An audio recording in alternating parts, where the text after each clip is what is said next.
Hello friends, welcome to my YouTube channel study 24/7। तो friends, आज हम लोग देखेंगे अपने चौथे लेसन प्लान को, जो हमारे विषय विज्ञान का है और आज का हमारा प्रकरण है परिवर्तन। तो आइए देखते हैं इस लेसन प्लान को हम लोग कैसे बनाएंगे। तो सबसे पहले आप पाठ योजना संख्या लिखेंगे।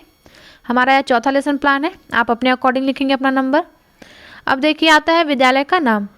तो मैंने आपको बताया है विद्यालय के नाम में आप वहाँ का विद्यालय का नाम लिखेंगे जहाँ आपकी टीचिंग लगी होगी, या आपके अध्यापक ने जिस विद्यालय का नाम आपको लिखने के लिए कहा होगा उस विद्यालय का नाम आप यहाँ पे लिखेंगे। अब आप 3 कॉलम बनाएंगे जिसमें आप दिनांक, कक्षा, विषय, प्रकरण, चक्र और अवधि लिखेंगे। तो विषय आपको पता है विज्ञान है और प्रकरण हमारा परिवर्तन है। बाकी सारी चीज़ें आप अपने अकॉर्डिंग लिख लेंगे। अब आता है हमारा नेक्स्ट जो हेडिंग है समान उद्देश्य। तो मैंने आपको बताया हुआ है जो समान उद्देश्य होता है वो हमारे विषय के लिए होता है। तो देखिए, समान उद्देश्य आपका नहीं बदलता है क्योंकि आपका जो लेसन प्लान होता है सभी लेसन प्लान में आपका विषय सेम रहता है, तो जिसके कारण आपका समान उद्देश्य नहीं बदलता है। अगर आपने पहले लेसन प्लान में समान उद्देश्य लिख लिया तो आपको बार बार लिखने की आवश्यकता नहीं है, आप पूर्ववत लिख सकते हैं।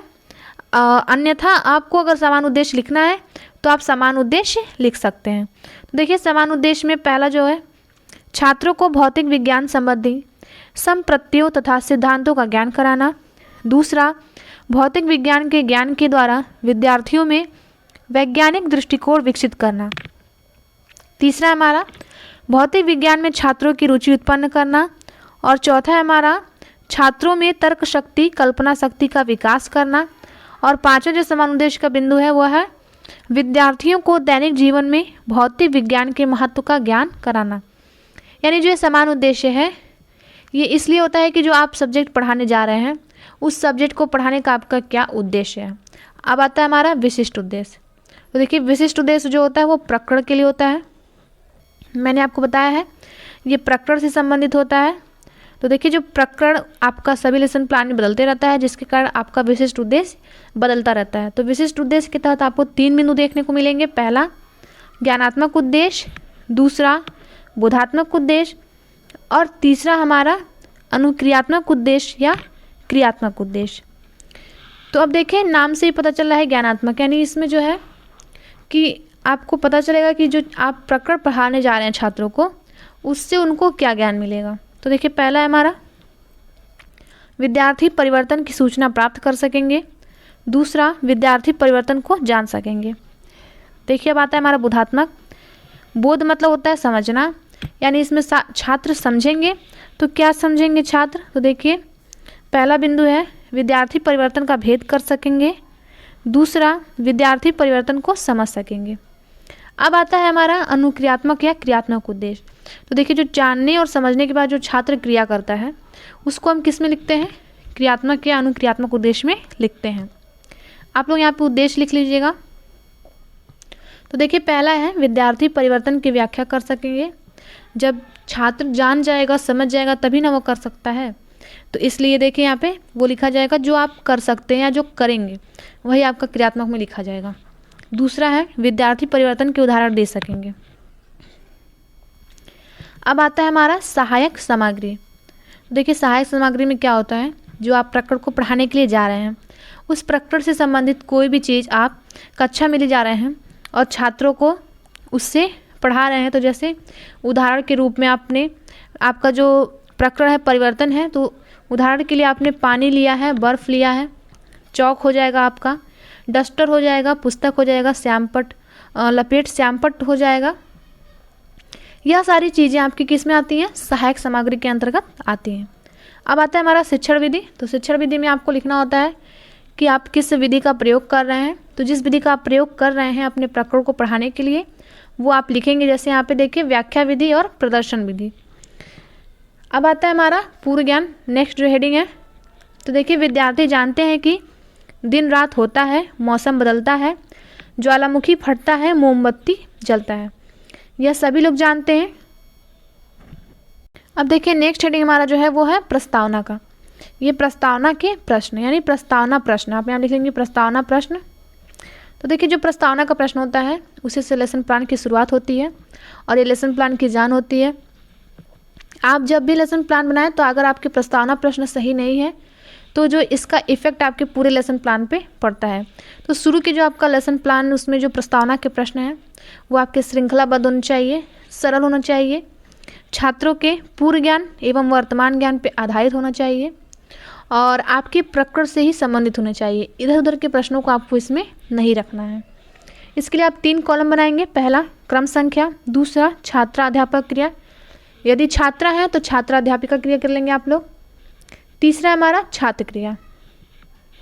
तो देखिए पहला है क्रम संख्या में पहला प्रश्न हमारा, पानी को फ्रिज में रख दे तो क्या बन जाता है? तो छात्रों का उत्तर है बर्फ बन जाता है।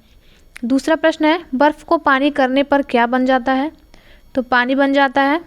तीसरा प्रश्न हमारा, बर्फ का पिघलना क्या कहलाता है? तो ये छात्रों के लिए क्या है? ये छात्रों के लिए समस्यात्मक प्रश्न है। इसका स्पष्टीकरण आप आगे देंगे।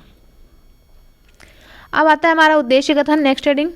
तो देखिए उद्देश्य कथन जब आप प्रकृति को पढ़ाने जाते हैं, शुरू करने जाते हैं, आप प्रस्तावना प्रश्न पूछ लेते हैं, उसके बाद आप उद्देश्य कथन करते हैं। तो देखिए जो आप पढ़ाए जाते हैं वही बताते हैं कि आज हम लोग परिवर्तन के बारे में अध्ययन करेंगे।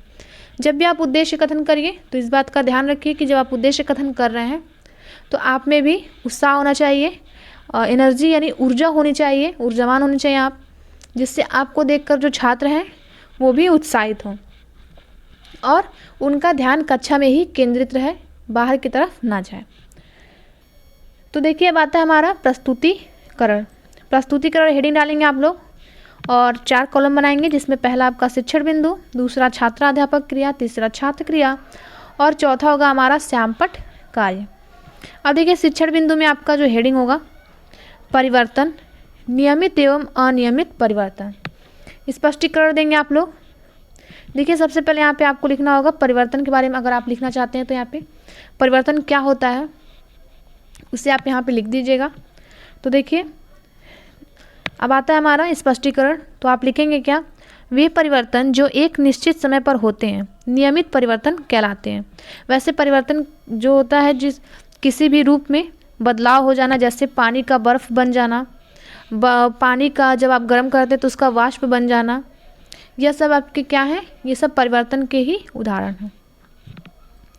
तो देखिए वे परिवर्तन जो एक निश्चित समय पर होते हैं नियमित परिवर्तन कहलाते हैं, जैसे दिन रात का होना, ऋतुओं का बदलना इत्यादि।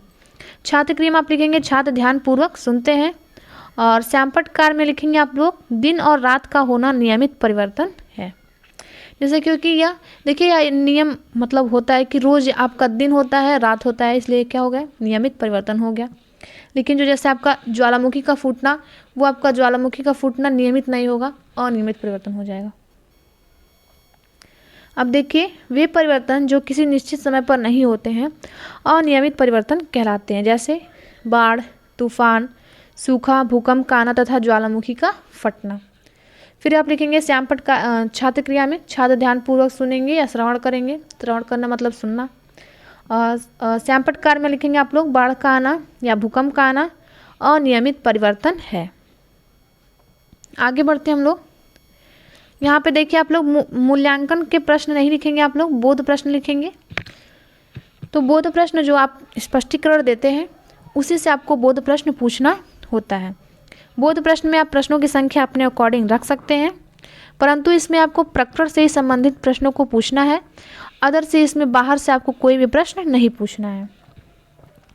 तो बोध प्रश्न में पहला प्रश्न है ऋतुओं का बदलना नियमित परिवर्तन है या अनियमित परिवर्तन है? तो देखिए छात्रों का उत्तर है नियमित परिवर्तन है। श्यामपट्ट कार्य में भी आप लोग नियमित लिख लेंगे। दूसरा प्रश्न ज्वालामुखी का फटना कौन सा परिवर्तन है? तो क्या हो जाएगा, ये अनियमित परिवर्तन हो जाएगा और श्यामपट्ट कार्य में आप लोग लिख लेंगे अनियमित। तीसरा प्रश्न हमारा भौतिक या रासायनिक परिवर्तन किसे कहते हैं? तो ये छात्रों के लिए क्या होगा, समस्यात्मक प्रश्न होगा, जिसका स्पष्टीकरण आप आगे देंगे। अब देखिए आता है हमारा हेडिंग शिक्षण बिंदु में भौतिक परिवर्तन एवं रासायनिक परिवर्तन। स्पष्टीकरण आप हेडिंग डालेंगे और लिखेंगे ऐसे परिवर्तन जिसमें पदार्थ का रूप बदल जाता है परंतु कोई नया पदार्थ नहीं बनता भौतिक परिवर्तन कहलाते हैं। जैसे मोम का पिघलना, ऐसे परिवर्तन जैसे मोम का पिघलना। अब देखिए छात्र क्रिया में आप लिखेंगे छात्र ध्यानपूर्वक श्रवण करेंगे या सुनेंगे और श्यामपट्ट कार्य में मोम का पिघलना या बर्फ का पानी बनना भौतिक परिवर्तन है। अब देखिए, ऐसे परिवर्तन जिसमें एक या एक से अधिक नया पदार्थ बनता है रासायनिक परिवर्तन कहलाते हैं। जैसे मोमबत्ती का जलना, श्यामपट्ट कार्य में भी आप लोग यही लिख लेंगे, मोमबत्ती का जलना रासायनिक परिवर्तन है। फिर से आता है हमारा मूल्यांकन के प्रश्न, आपको नहीं लिखना है, आप लिखेंगे यहाँ पे बोध प्रश्न। बोध प्रश्न हम क्यों पूछते हैं? तो बोध प्रश्न हम लोग इसलिए पूछते हैं कि जो आप छात्र को पढ़ा रहे हैं वो छात्रों को कितना समझ में आ रहा है, कितना समझ में नहीं आ रहा है, उन्हें याद हो रहा है नहीं, यह सब चीज़ें देखने के लिए हम बोध प्रश्न पूछते हैं। आगे बढ़ने से पहले बता दूं, अगर आपको history and civics and geography के लेसन प्लान देखने हैं तो आप हमारे यूट्यूब चैनल पे जाके देख सकते हैं। वहाँ पे आपको 30 लेसन प्लान प्रोवाइड करवाए गए हैं और जिसका लिंक आपको डिस्क्रिप्शन बॉक्स में दे दिया गया है, आप वहाँ से जाकर देख सकते हैं। और अगर आप चैनल पे नए हैं तो चैनल को सब्सक्राइब कर लें। तो अब देखिए, जो बोध प्रश्न है वो पहला प्रश्न हमारा, गुब्बारे का फूलना कौन सा परिवर्तन है? तो छात्रों का उत्तर है भौतिक परिवर्तन है। दूसरा, दूध से दही बनना कैसा परिवर्तन है? तो रासायनिक परिवर्तन है। श्यामपट्ट कार्य में भी आप यही लिख लेंगे, भौतिक परिवर्तन रासायनिक परिवर्तन। तीसरा प्रश्न हमारा, प्राकृतिक परिवर्तन एवं कृत्रिम परिवर्तन क्या होता है? तो ये छात्रों के लिए क्या है? समस्यात्मक प्रश्न है, इसका स्पष्टीकरण आप आगे देंगे। शिक्षण बिंदु में आप लिखेंगे क्या? प्राकृतिक परिवर्तन एवं कृत्रिम परिवर्तन। स्पष्टीकरण हेडिंग डालेंगे छात्रा अध्यापक क्रिया में, यदि छात्रा है तो छात्रा अध्यापिका क्रिया लिखेंगे आप लोग। ऐसे परिवर्तन जो प्रकृति में स्वतः होते रहते हैं प्राकृतिक परिवर्तन कहलाते हैं, जैसे दिन रात का होना, वर्षा, आंधी, तूफान, बाढ़, सूखा पड़ना। ठीक है, अब देखिए, ऐसे परिवर्तन जो मनुष्य द्वारा किए जाते हैं कृत्रिम परिवर्तन कहलाते हैं, जैसे मेज, कुर्सी, मकान को बनाना। छात्र क्रिया में आप लिखेंगे छात्र ध्यानपूर्वक श्रवण करेंगे। श्यामपट्ट कार्य में दिन रात का होना प्राकृतिक परिवर्तन है। लकड़ी से फर्नीचर बनाना कृत्रिम परिवर्तन है। फिर से आता है हमारा मूल्यांकन के प्रश्न, नहीं बोध प्रश्न लिखेंगे आप लोग यहाँ पे। देखिए, पहला प्रश्न है प्राकृतिक परिवर्तन किसे कहते हैं? जो प्रकृति में स्वतः होते हैं। दूसरा, सीमेंट, बालू, सरिया तथा ईंटों का प्रयोग करके मकान बनाना कैसा परिवर्तन है? तो ये क्या है? कृत्रिम परिवर्तन है। और श्यामपट्ट कार्य में भी आप लोग यही लिख लेंगे। अब आता है हमारा पुनरावृत्ति प्रश्न। पुनरावृत्ति प्रश्न में जो होता है, आप प्रकृति से संबंधित प्रश्नों को ही रखेंगे, बाहर से इसमें प्रश्नों को नहीं रखेंगे। तो देखिए, पहला क्या है? मोमबत्ती का जलना कौन सा परिवर्तन है? दूसरा, शरबत का बनना कौन सा परिवर्तन है? और तीसरा, दिन रात का होना कौन सा परिवर्तन है? अब आता है हमारा लेखन एवं निरीक्षण कार्य। तो देखिए, जो लेखन एवं निरीक्षण कार्य होता है, इसमें क्या होता है, जो छात्र अध्यापक या छात्र अध्यापिका है छात्रों को श्यामपट्ट कार्य अपने उत्तर पुस्तिका में लिखने को बोलती हैं और कक्षा का घूम घूम के निरीक्षण करती हैं। ठीक है, अब आता है हमारा नेक्स्ट हेडिंग गृह कार्य का। तो देखिए, गृह कार्य में आप छात्रों को प्रकृति से संबंधित कोई भी कार्य घर से करने के लिए दे सकते हैं, परंतु देखिए यहाँ पे दिया गया है क्या? नियमित परिवर्तन क्या है? दूसरा, अनियमित परिवर्तन क्या है? तीसरा, प्राकृतिक एवं कृत्रिम परिवर्तन क्या है? चौथा, भौतिक तथा रासायनिक परिवर्तन के उदाहरण लिखिए। तो फ्रेंड्स, जो लास्ट हेडिंग हमारी है वो किसकी है? समीक्षा की। तो समीक्षा हेडिंग डाल के छोड़ देंगे, क्योंकि इसमें आपके अध्यापक द्वारा आपके लेसन प्लान पे टिप्पणी की जाती है कि जो आपका लेसन प्लान है उसमें आप बनाते समय आपने अनुशासन का प्रयोग किया है कि नहीं, आपके कक्षा का अनुशासन कैसा है, आपके लेसन प्लान में कोई त्रुटि है अथवा नहीं है, किन कौशलों का प्रयोग आपने किया है, किन कौशलों का प्रयोग आपने नहीं किया है। यह सारी चीज़ें आपके लेसन प्लान में जब आपके अध्यापक चेक करते हैं तो यहाँ पे टिप्पणी के रूप में उसे लिखते हैं, जो भी आपके लेसन प्लान में कमियाँ होती हैं। तो फ्रेंड्स, वीडियो अच्छा लगे तो लाइक करें, शेयर करें और हमारे चैनल को सब्सक्राइब करें। थैंक यू फ्रेंड्स, मिलते हैं नेक्स्ट वीडियो में।